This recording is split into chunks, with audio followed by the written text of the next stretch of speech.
Hello everyone, welcome back to my channel. This is Tanishka और मैं आप सब लोगों का स्वागत करती हूँ एक नए वीडियो में। तो ये वीडियो थोड़ा सा इंटरेस्टिंग होने वाला है क्योंकि इस वीडियो में बताऊंगी मेरी सीए फाउंडेशन की जर्नी। मैंने सीए फाउंडेशन कैसे स्टार्ट किया था, मैंने सीए क्यों चूज़ किया और कैसे चूज़ किया, फिर 12th में मेरे कौन से परसेंटेज थे और कौन सी स्ट्रीम थी, और ये सब बातें हम इस वीडियो में करेंगे। तो आप वीडियो एंड तक देखना। तो हम लोग स्टार्ट करते हैं। सबसे पहले मैं मेरा इंट्रोडक्शन दे देती हूँ। My name is Tanishka and I am CA foundation student. और मैंने मेरा सीए फाउंडेशन का फर्स्ट अटेम्प्ट जनवरी 2026 में दिया है और अभी वेट कर रही हूँ रिजल्ट का। तो मैंने कहा कि चलो सीए फाउंडेशन की जर्नी शेयर करते हैं आप लोगों के साथ, तो आप लोगों को भी आइडिया मिलेगा कि कैसे थी, मतलब मैंने कैसे प्रिपेयर करा था और फिर मैंने रजिस्ट्रेशन कैसे किया था, फिर मैंने क्लासेस कौन सी ली थी, क्लासेस मेरी ऑनलाइन ली थी या ऑफलाइन ली थी, तो ये भी बताऊँगी। सबसे पहले ये जानते हैं कि मेरे 12th में कितने परसेंट थे। तो 12th में मेरे 81.33% थे और 11th-12th में मेरा कॉमर्स स्ट्रीम ही था, जो मेजरली स्टूडेंट का सेम ही रहता है। कुछ स्टूडेंट चेंज भी करते हैं, लेकिन मेरा सेम ही था, मेरा कॉमर्स स्ट्रीम था और मेरा सीबीएसई बोर्ड नहीं था, स्टेट बोर्ड था, महाराष्ट्र बोर्ड। तो मैं स्टेट बोर्ड की स्टूडेंट हूँ। और तो 10th और 12th में मेरे सेम ही मार्क्स थे। तो 10th में मेरे 81.20 थे, 20%, और 12th में मेरे 81.33% थे, मतलब परसेंट सेम ही थे, थोड़ा सा डिफरेंस था उसमें। 10th के बाद ऐसा रहता है ना कि हमें आगे क्या करना है, अभी करियर क्या करना है, फ्यूचर में क्या करना है। तो मैं भी ये सर्च कर रही थी, लेकिन 10th तक मुझे समझ में आया था कि मुझे साइंस से रिलेटेड कुछ नहीं करना है, क्योंकि 10th तक ही मैं कैसे तो पास हो जाती थी, क्योंकि मुझे साइंस समझ में ही नहीं आता था। तो मुझे ये पता था कि मुझे साइंस तो लेना ही नहीं है, और जो डॉक्टर और इंजीनियर था वो तो मुझे पसंद ही नहीं थे, मतलब पसंद नहीं थे ऐसा नहीं है, लेकिन मुझे वो सब्जेक्ट ही समझ में नहीं आता था, इसलिए डॉक्टर और इंजीनियर का ऑप्शन मेरे लिए नहीं था, मैंने वो रखा ही नहीं था ऑप्शन। तो रहा ऑप्शन, 3 ऑप्शन रहते थे ना, साइंस, कॉमर्स और आर्ट्स। तो ये ऑप्शन थे, 3 ऑप्शन थे, तो मैंने चूज़ किया कॉमर्स। ठीक है। तो जो 10th था, हाँ मेरा 10th हुआ, तो मेरे 10th हुआ, मैं सर्च कर रही थी कि मुझे क्या करना है। तो उसके बाद ना मैंने क्या किया था कि सीएस करूँगी। तो सीएस जो रहता है कंपनी सेक्रेटरी, वो करूँगी ऐसा मैंने डिसाइड किया था। तो मैंने उसी सब जानकारी इन्फॉर्मेशन कलेक्ट की थी, और फिर मेरे मम्मी पापा को भी मना लिया था कि हाँ मैं सीएस करूँगी। तो मैंने उसकी सब इन्फॉर्मेशन कलेक्ट की और फिर मेरा 11th-12th हो गया। ठीक है। तो 11th और 12th में मुझे समझ में आया कि मुझे मतलब जो थियरी रहती है हमारी, तो वो समझ में नहीं आ रही थी। और सीएस में कैसा रहता है कि ज़्यादा तो पोर्शन जो होता है ना, तो वो लॉ और ऐसा रहता है, मतलब ज़्यादा थियरी उसमें, नॉट प्रैक्टिकल। मुझे अकाउंट्स नहीं है उसमें, ज़्यादा थियरी सब्जेक्ट है। तो मैंने वो भी ड्रॉप किया, तो मेरा इंटरेस्ट शिफ्ट हुआ सीए के ऊपर। तो मैंने वो सीएस का जो ऑप्शन था वो ड्रॉप कर दिया, और फिर और मैं सर्च करने लगी। तो सीए कैसे चूज़ किया, तो मैंने ऐसे ही मतलब बोला कि कुछ तो करना है, लेकिन मेरा पहले से माइंडसेट क्या था कि मुझे ऐसे ग्रेजुएशन करके, मतलब बीए और या फिर बीकॉम करके सीधा ऐसे 15 और 20 हज़ार की नौकरी नहीं करनी। तो मेरा माइंडसेट यही था कि मुझे कुछ नया करना, मतलब कुछ डिफरेंट करना है, क्योंकि हमारे जो फैमिली है तो उसमें कोई सीए नहीं है, कोई सीएस नहीं है, कोई सीएमए नहीं है, मतलब ऐसे हाई पोस्ट वाले कोई नहीं है। तो मैं भी एक मिडिल क्लास फैमिली से हूँ, तो और मैं मेरे घर की बड़ी बेटी हूँ, तो ठीक है। तो उसके वजह से मुझे कुछ अलग करना था, और ये तो था कि मेरे नाम के आगे कुछ तो लगाना है, या तो मैं सीएस लगाऊँ, या तो मैं सीए लगाऊँ, या फिर सीएमए लगाऊँ, या फिर आईएएस या आईपीएस लगाऊँ। तो ऐसा एक बच्चे की सोच रहती है ना, तो वैसे भी मेरी सोच थी और मुझे कुछ अलग करना था, ये तो मुझे पता है। तो अभी तो मैंने चूज़ कर लिया सीए, क्योंकि जो मैंने वीडियो वगैरह देखे थे यूट्यूब पे, तो उसमें बता रहे थे कि सीए की पावर ऐसी रहती है वैसी रहती है। तो सीए प्राइम मिनिस्टर की साइन से भी ज़्यादा इम्पोर्टेंट सीए की साइन रहती है, और सैलरी भी ठीक मतलब रहती है। तो ये सब देख के मैंने चूज़ कर लिया सीए की, चलो सीए करते हैं, सीए करके देखते हैं। तो मैंने रिव्यू, मतलब जो पहले स्टूडेंट थे तो उन्होंने, मतलब ऐसा कोई एक्यूरेट वीडियो नहीं मिला कि जिसमें एक्चुअली रियलिटी ऑफ सीए, मतलब सीए स्टूडेंट की रियलिटी क्या होती है ये कोई बता नहीं रहा था। तो मैंने ऐसे सब करके मैंने चूज़ कर लिया कि हाँ चलो सीए कर दे। तो मैंने सीए चूज़ कर लिया। तो फिर घर वालों को मनाना था, ये भी बहुत बड़ी प्रॉब्लम थी कि घर वालों को मनाना है। तो फिर मैंने खुद को पहले मनाया कि नहीं बेटा अभी सीएस नहीं करना है, अभी सीए करना है, ठीक है। तो 11th-12th में क्या मतलब क्या माइंडसेट था कि हाँ चलो सीए करेंगे, सीएस करेंगे कि नहीं। अभी 12th के बाद जब रिजल्ट आया तो अभी चूज़ करना था ना, तो मैंने ये सब जानकारी कलेक्ट करके सीएस टू सीए शिफ्ट कर दिया। तो अभी मुझे करना है कि सीए करना है। तो अभी मैं खुद तो मन गई, ठीक है। फिर अभी मेरे को घर वाले को, मम्मी पापा को मनाना था। तो फिर मैंने कैसे तैसे करके घर वालों को भी मना लिया, ठीक है। मम्मी पापा को बोला प्लीज़ मेरे पे ट्रस्ट रखो, मैं करूँगी, ठीक है। तो उसके बाद मैंने घर वालों को मना लिया। तो हुआ, ये सब हुआ था। तो मेरा रिजल्ट आया था मई या जून में आया था शायद से। तो मैंने ये सब डिसाइड कर लिया था। मेरे जब एग्ज़ाम्स खत्म हुए थे मार्च में एग्ज़ाम्स खत्म हुए थे, तो ये सब मैंने डिसाइड किया। ये जब मैं 12th में थी तो ये सब मैं सर्च कर रही थी, ठीक है। तो 11th और 12th के हाफ में मैं सोच रही थी कि सीएस करेंगी, नहीं, लेकिन मेरा माइंडसेट शिफ्ट हो गया और मुझे करना था सीए। तो मैंने क्या किया, मैंने ऑनलाइन क्लासेस ली थी पीडब्ल्यू से। तो वो मुझे ज़्यादा अफोर्डेबल लगा क्योंकि मैं तो मिडिल क्लास फैमिली से। तो जो ऑफलाइन क्लासेस है तो उनकी फ़ीस बहुत ज़्यादा थी। तो मैंने डिसाइड किया कि मैं ऑनलाइन क्लासेस करूँगी और उसमें से मेरे पास दो ऑप्शंस थे, एक अनअकैडमी था और फिर एक पीडब्ल्यू था। तो मैंने पीडब्ल्यू चूज़ कर लिया। उनके रिव्यूज़ देखे, स्टूडेंट के रिव्यूज़ देखे, वो सब देखा। और मैंने पहले रजिस्ट्रेशन नहीं किया था, मैंने पहले क्लासेस ली थी पीडब्ल्यू की। तो मेरी पीडब्ल्यू की क्लासेस शुरू हुई थी रजिस्ट्रेशन होने से पहले। तो वो मंथ था मार्च में। तो मार्च में मैंने रजिस्ट्रेशन कर लिया और फिर उसकी क्लासेस होने वाली थी अप्रैल से। शायद ना 19 या 17 अप्रैल था, ऐसा कुछ तो डेट था, अभी मुझे एग्जैक्ट याद नहीं है। तो मैंने पहले क्लासेस परचेज़ की मार्च 2025 में उसकी क्लासेस परचेज़ की और फिर मेरी क्लासेस स्टार्ट हो गई अप्रैल से, ठीक है। तो क्लासेस स्टार्ट हो गई और मेरे बुक्स भी आ गए थे। क्लासेस स्टार्ट होने से पहले ही मेरे पीडब्ल्यू के बुक्स आ गए थे। तो वो हो गया कि मैंने सीए चूज़ कर लिया और फिर मेरे क्लासेस भी चालू हो गए, ठीक है। तो दिन में मेरे क्लासेस रहते थे और सुबह 8:30 बजे लॉ का रहता था, फिर उसके बाद थोड़ा सा आधा घंटा ब्रेक था, फिर 11 बजे अकाउंट का क्लासेस चालू हो जाता था और फिर 1 बजे तक ख़त्म होता और 1:30 या 2 बजे शायद ना लव सर का जो इकोनॉमिक्स का क्लासेस है वो स्टार्ट हो जाता था। फिर ऐसे और जो लास्ट का जो क्वांटिटेटिव एप्टीट्यूड का जो क्लास रहता था तो मेरा वो 3 या साढ़े 3 बजे तक होता था। तो मैं ये दिन भर क्लासेस करती थी ऐसे। पूरे 4 to 5 मंथ्स हमारे ये क्लासेस चले, ठीक है। तो दिन भर मेरा ये शेड्यूल रहता था और मैं 6 बजे से 5:30-6 बजे तक मैं फ्री हो जाती थी। तो सुबह 8:30 बजे से 6 बजे तक मैं क्लासेस में थी। फिर मुझे सेल्फ स्टडी को टाइम मिलता था शाम को। तो हाँ, तो ऐसा मेरा था शेड्यूल क्लासेस में। तो ऐसा सब था। तो आईसीए का रजिस्ट्रेशन है तो वो मैंने अप्रैल में किया था और मेरे बुक्स मई तक आ गए थे। और मेरा बुक्स का कुछ प्रॉब्लम हो गया था, शायद क्या हुआ था कि जो मेल आता है सीडीएस पोर्टल से जो मेल आता है तो मुझे वो मेल आया नहीं था। तो वो एक प्रॉब्लम था कि मेरा रजिस्ट्रेशन हुआ ही नहीं। मतलब मेरे पास रिसिप्ट थी जो मैंने पेमेंट किया था, तो मेरे पास वो था, लेकिन ना मुझे ऐसा कंफर्मेशन मेल नहीं आया था कि हाँ आपका कूपन कोड हो गया है और आपको अभी बुक्स आप ऑर्डर कर सकते हो, क्योंकि वहाँ पे अमाउंट रहती है ना, तो अमाउंट 0 आने से चाहिए तभी आपको बुक्स फ्री में मिलते हैं। तो ऐसा था, तो मेरा मेल आया नहीं था, तो वो प्रॉब्लम हुआ था। तो मेरे बुक्स ना मेरे बुक्स मई में आए थे। मैंने फाउंडेशन जो पीडब्ल्यू का था तो वो मैंने मार्च में रजिस्ट्रेशन कर दिया था और उसकी क्लासेस मेरे अप्रैल से स्टार्ट हुई थी। मेरे इंस्टीट्यूट के भी बुक आ गए और मेरे पीडब्ल्यू के भी बुक आ गए। तो क्लासेस चल रहे थे।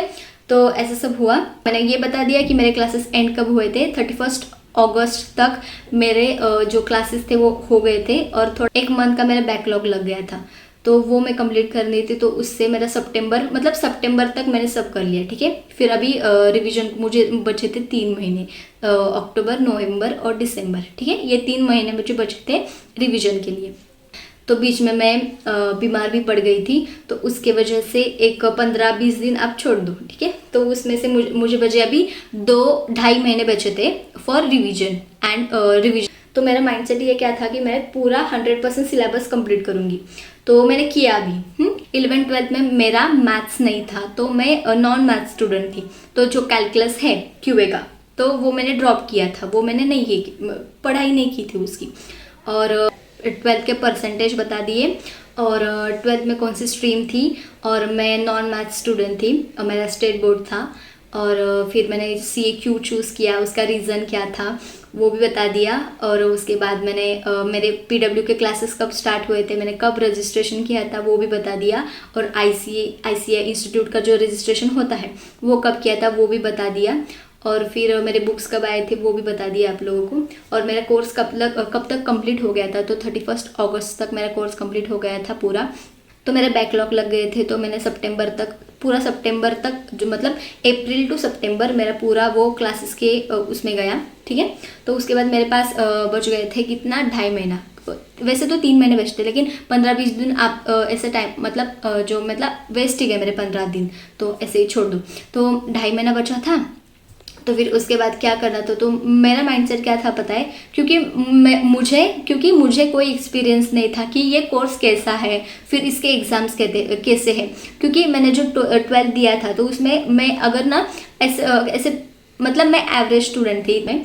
तो 12th का जो हमारा एग्ज़ाम रहता है वो, और CA फाउंडेशन, ये जो मतलब इस दोनों एग्ज़ाम्स में जो डिफरेंस है वो बहुत डिफरेंट है, बहुत ही डिफरेंट। आप गेस भी नहीं कर सकते कि 12th के हमारे एग्ज़ाम्स कैसे रहते हैं और CA फाउंडेशन के एग्ज़ाम्स कैसे रहते हैं। तो मुझे भी ये आइडिया नहीं था। मुझे क्या लगा था कि हाँ, मैंने 12th क्लियर कर लिया है तो मैं फाउंडेशन भी क्लियर कर लूँगी। तो ये मेरा माइंडसेट था कि क्योंकि मुझे आइडिया नहीं थी कि ये एग्ज़ाम कैसा है। तो मैंने पढ़ाई की, और फिर मैं क्या करती थी, क्लासेस देखती थी और नोट्स बनाती थी और छोड़ देती थी। और जो प्रीवियस पढ़ाते हैं वो मैं रिवीजन खुद से नहीं करती थी। तो क्लासेस में तो कराते थे कि कल क्या पढ़ा, उसके पहले क्या पढ़ा, तो वो रिवीजन करवाते थे, लेकिन सर करवाते थे, मैं खुद नहीं करती थी। तो ये एक मेरी मिस्टेक थी उसमें, क्योंकि मैंने खुद से रिवीजन इतनी नहीं की। और फिर मैंने क्या सोचा था, मतलब मेरा माइंडसेट क्या था कि हाँ कर लेंगे ना, बहुत टाइम है, हाँ कल कर लेंगे। आज तो ऐसे ही क्लासेस हो जाते, तो क्लासेस जब तक होते थे ना उसमें मैं टायर्ड हो जाती थी कि कितना पढ़ना है अभी। मैंने इतना तो 12th में भी पढ़ा नहीं था, इतना मुझे फाउंडेशन में पढ़ना रहता था, इतने 5-6 महीने में। फिर मैं अकाउंट में क्या करती थी कि जो हमारा रहता है ना, मैं सम सॉल्व करती थी। तो मैंने अकाउंट में जो थियरी रहती है वो नहीं की थी, क्योंकि सर बोल रहे थे आपको पासिंग मार्क लाने, तो अगर आप प्रॉब्लम्स भी कर लोगे मतलब तो मुझे क्या लगता था कि पासिंग मार्क्स तो लाने, 14 मार्क्स लाने, तो हम लोग सम करेंगे कुछ तो इधर का उधर का करके हो जाएगा, ऐसा मुझे लग रहा था। तो मैंने ऐसा माइंडसेट है, तो मैंने उसके ट्रू फॉल्स नहीं करे, फिर उसके थियरी नहीं करी, जो वर्टिकल डिस्ट्रीब्यूशन है तो वो भी नहीं किया। फिर अकाउंट्स में सम सॉल्व करती थी मैं, अकाउंट में कुछ ये नहीं किया, क्योंकि वो मेरा स्ट्रॉन्ग सब्जेक्ट था। और मेरी सबसे बड़ी मिस्टेक ही कि मैंने जो मेरा स्ट्रॉन्ग सब्जेक्ट था तो उसमें मैंने बहुत प्रैक्टिस की, और जो वीक सब्जेक्ट था उसमें प्रैक्टिस ही नहीं की, क्योंकि मुझे डर लग रहा था कि ये क्या मतलब पासिंग लाने, हाँ तो कर लेंगे। मैं उसको मतलब ना डिले कर देती थी, जो स्ट्रॉन्ग सब्जेक्ट है वो करती थी पहले, क्योंकि वो करने में मुझे मज़ा आ रहा था। और जो मुझे पसंद नहीं था वो मैं कल करूँगी, हाँ कल करूँगी, कल तो सीरियसली करूँगी, ऐसा कर रही थी। और ये सब हुआ तो मैंने अकाउंट्स में बहुत ज़्यादा ध्यान दिया था, तो अकाउंट में मुझे कोई प्रॉब्लम नहीं आई इतनी। तो रहा अभी लॉ का, क्योंकि लॉ तो पूरा डिफरेंट था। हमारे 11th-12th में मुझे SP और OCM था।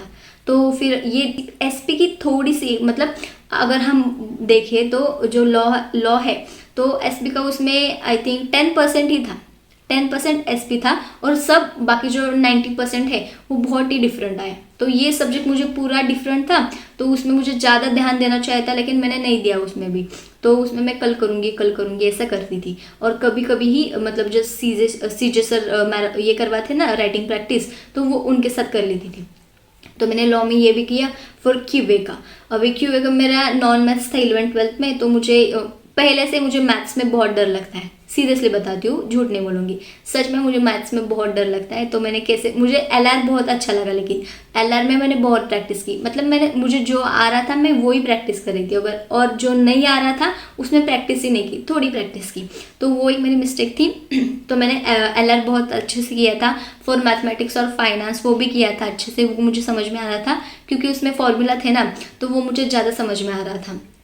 फिर उसके बाद क्या हुआ, और अभी बचा इको। तो इको और क्यूए मुझे लग रहा था ऑब्जेक्टिव है ना, सब्जेक्टिव नहीं है, तो हम कर लेंगे, प्रैक्टिस करना है ना तो कर लेंगे। तो वो भी मुझे, ये माइंडसेट मेरा गलत था कि हम कर लेंगे, ये मुझे नहीं करना था, चाहिए था। तो इको में क्या रहता था कि सर पढ़ाते थे, फिर मैं देखती थी, और उसके बाद ना सर का क्लासेस हो जाने के बाद मैं नोट्स लिखती थी। तो सर जो सिखाते थे वो मैं लिखती ही नहीं थी।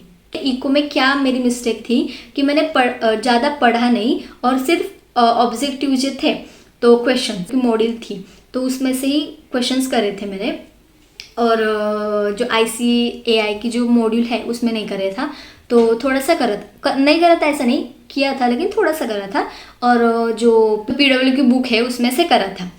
तो सी फाउंडेशन की जर्नी में मेरी पूरी मिस्टेक क्या हुई, तो पहले तो मेरी कंसिस्टेंसी नहीं थी। मैं आज 4 दिन करती थी, अगले दिन फिर छुट्टी लेती थी, 4 दिन करती थी, अगले दिन छुट्टी लेती थी, तो मेरी कंसिस्टेंसी नहीं थी। और क्लासेस देखते देखते ही मैं टायर्ड हो जाती थी, तो रिवीजन के लिए मुझे टाइम ही नहीं मिलता था। तो रिवीजन अगर करने बैठी थी तो ऊपर ऊपर से करती थी, मतलब ऐसे डीप में जाके कंसेप्ट रिवाइज करके वो नहीं करती थी, वो एक मिस्टेक थी। फिर उसके बाद मेरी और एक मिस्टेक थी कि जो मुझे ऑब्जेक्टिव है, मतलब स्पेशली इको में, तो उसमें हमें पढ़ के जो नोट्स बनाने थे वो मैं नहीं बनाती थी, जो मेन पॉइंट्स थे वो लिखती थी और पढ़ती थी एक बार। और क्या होता था कि मेरे जो मैंने पढ़ा है वो मुझे अभी मतलब अभी ध्यान में है, कल भी ध्यान में रहेगा, लेकिन परसों मैं भूल जाऊंगी, तो फिर से मुझे पढ़ना है। तो मैं ये करती थी कि बार बार पढ़ती थी। और नेक्स्ट मिस्टेक थी कि मुझे और कॉन्फिडेंस बहुत था जो मेरे स्ट्रॉन्ग सब्जेक्ट है अकाउंट में, उसमें। और हाँ, उसमें मुझे बहुत और कॉन्फिडेंस आ गया था जो कि नहीं आना चाहिए था। और मैं जो मेरा परफेक्ट है वो ही करती रहती थी, जो वीक है उसको मैंने इग्नोर कर दिया। ये एक मेरी सबसे बड़ी मिस्टेक रही है। दूसरी वाली, मैंने प्रॉपर रिवीजन नहीं की, ये एक बड़ी मिस्टेक रही है। और एक मिस्टेक है कि मैंने PYQs इग्नोर किए, और मैंने मॉक टेस्ट नहीं लगाए थे ज़्यादा, मतलब जितना लगाना चाहिए था उतना नहीं लगाया, क्योंकि मुझे आइडिया नहीं था कि ये एग्ज़ाम कैसा है, इसमें क्या मतलब इसकी क्या लेवल है, ये मुझे पता नहीं थी। तो ये एक मेरी मिस्टेक थी कि मैंने PYQs थोड़े से किए थे, ज़्यादा नहीं किए थे, इग्नोर ऑफ PYQs। फिर MTP कम सॉल्व किए थे। आई थिंक मुझे याद है मैंने 2 ही MTP सॉल्व किए थे हर क्वेश्चन के, सिर्फ 2 किए थे, ज़्यादा करने चाहिए थे, सिर्फ 2 किए थे। तो ये एक मिस्टेक थी। और उसके बाद मेरे और कॉन्फिडेंस आ गया था सब्जेक्ट में जो मेरे स्ट्रॉन्ग है, और वीक सब्जेक्ट को मैंने इग्नोर कर दिया। उसके बाद हेल्थ इज़ मोस्ट इम्पॉर्टेंट, क्योंकि मुझे क्या होता था कि मैं जो दिन भर बैठती थी, बीच में आधा घंटे का रहता था ब्रेक, लेकिन तो पूरे दिन भर बैठना रहता था ना, तो क्या किया, तो मैंने हेल्थ पे ज़्यादा फोकस नहीं किया। तो मुझे बैक पेन बहुत होता था, फिर हेडेक हो जाता था, बैक पेन होता था। तो हेल्थ को भी आपको देखना ज़रूरी रहता है, क्योंकि आप दिन भर बैठते हो तो आपकी हेल्थ भी अच्छी रहनी चाहिए। फिर आपको मेडिटेशन करना चाहिए, जो मैंने नहीं किया। ये भी बहुत बड़ी मिस्टेक रही है। तो ऐसे सब मिस्टेक्स थी, और मैंने मेरी जर्नी भी बता दी, और मैंने मेरे जो मिस्टेक की है जनवरी में तो वो भी बता दी, क्योंकि आइडिया नहीं था एग्ज़ाम का, तो मैं कुछ गेस ही नहीं कर पा रही थी, और मुझे लग रहा था कि हो जाएगा। तो अभी तक मेरे CA फाउंडेशन का रिज़ल्ट आया नहीं है जनवरी का, तो देखते हैं, अगर हो जाएगा तो बहुत अच्छा है, अगर नहीं हुआ तो मैं रुकूंगी नहीं। मई के लिए प्रिपेयर कर रही हूँ, तो वो भी स्टार्ट कर दिया है प्रिपेयर करने के लिए। तो देखते हैं रिज़ल्ट क्या आता है। रिज़ल्ट आई थिंक ना मतलब एक्सपेक्ट कर रहे हैं कि मार्च तक आ जाए, मार्च के फर्स्ट वीक में आ जाए। तो क्या रहता है देखते हैं, वो भी रिएक्शन में रिकॉर्ड करूँगी, क्योंकि मुझे भी पता चलना चाहिए ना कि कैसा एग्ज़ाम है, इसकी लेवल क्या है, तो एग्ज़ाम की लेवल क्या है। और CA ऐसे ही नहीं कोई CA बन जाता, वो मुझे अभी रियलाइज़ हो रहा है, क्योंकि मैंने उस टाइम पे हाँ कर लेते कुछ अलग करना है ना तो CA कर लेते, तो ऐसे चूज़ कर लिया था। लेकिन अभी समझ में आ रहा है कि CA क्या होता है, उसकी साइन की इतनी, प्राइम मिनिस्टर की साइन के मतलब लेवल, उससे भी ज़्यादा क्यों इम्पोर्टेंस होती है एक CA के साइन को, तो ये भी समझ में आ रहा है। तो देखती हूँ, लेकिन ये जो मिस्टेक मैंने अभी की है तो इम्प्रूव करने की कोशिश करूँगी। ये मिस्टेक मैं के लिए नहीं करूँगी।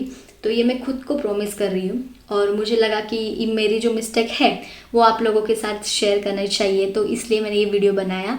और वीडियो बनाने का और एक रीज़न था कि मेरी सीए फाउंडेशन की जर्नी आप लोगों के साथ शेयर भी करनी थी, तो वो भी मैंने की है। और मुझे जो जो लगा मैंने वो बोला, कुछ फेक नहीं है इसमें, ये सब रियल हुआ है। और जो तो 12 के बाद और 10 के बाद स्टूडेंट के माइंड में जो चलता है वो मैंने भी फेस किया है, तो मैंने वो शेयर किया। अगर आप लोगों को अच्छा लगा हो तो लाइक ज़रूर कर देना और ऐसे ही पढ़ाई करते रहना अगर आप सीए स्टूडेंट हो तो, या फिर दूसरे कॉम्पिटिटिव एग्ज़ाम की प्रिपरेशन कर रहे हो तो ये थी मेरी सीए फाउंडेशन की जर्नी, उसकी प्रीवियस की जर्नी और उसके थोड़ा सा मेरा इंट्रोडक्शन और मैंने मिस्टेक जो किए वो भी। तो आप ये मिस्टेक प्लीज़ मत करना, प्लीज़ प्लीज़ बोल रही हूँ, प्लीज़ मत करना, क्योंकि इसमें से मेरा टाइम भी बहुत वेस्ट हुआ है। और मैंने मिस्टेक जो की, और करना चाहिए मिस्टेक, लेकिन ऐसा नहीं कि एग्ज़ाम पे इफ़ेक्ट हो। तो अभी मुझे समझ में आया कि मैंने क्या क्या मिस्टेक की है, तो ये मिस्टेक आगे नहीं करूँगी। अगर आप लोगों को भी, मैं वीडियो बनाने का यही मोटिव था कि मैंने जो मिस्टेक्स किए वो आप लोग ना करो। आप लोग ये वीडियो देख के कुछ मतलब खुद में वो, अगर आप लोग कर रहे हो और करते हैं, बहुत स्टूडेंट करते हैं, तो आप ये वीडियो देख के वो मिस्टेक्स ना करो। यही मेरी क्या बोलते हैं मोटिव था ये वीडियो बनाने के लिए। तो आप ज़रूर ये वीडियो देखना और ये मिस्टेक्स मत करना। और सीए फाउंडेशन को इजी मत, मतलब इसका लेवल बहुत डेंजर है, तो आप लोग इसको इजी मत समझे, प्लीज़ सीरियसली स्टडी करें। मैं भी करूँगी, आप लोग भी करो, और फिर सीए फाउंडेशन एक साथ क्रैक करेंगे और सीए बनेंगे, ठीक है। तो यही मैं खुद को डेली बोलती हूँ कि हाँ तू सीए बनेगी, तू सीए बनेगी, क्योंकि मेरी फैमिली में मैं फर्स्ट सीए रहने वाली हूँ। हमारे फैमिली में पहले कोई सीए नहीं था, तो इसकी एक्साइटमेंट भी बहुत है और उसकी डिफ़िकल्टी भी बहुत है। तो मैं ट्राई करूँगी, मेरा 100% दूंगी। तो ये वीडियो इतना ही था। वीडियो देखने के लिए खूब खूब थैंक यू सो मच। जल्दी मिलते हैं एक नए वीडियो में, तब तक के लिए चैनल को सब्सक्राइब करके रख देना और वीडियो अच्छा लगा हो तो लाइक कर देना। Thank you so much, bye.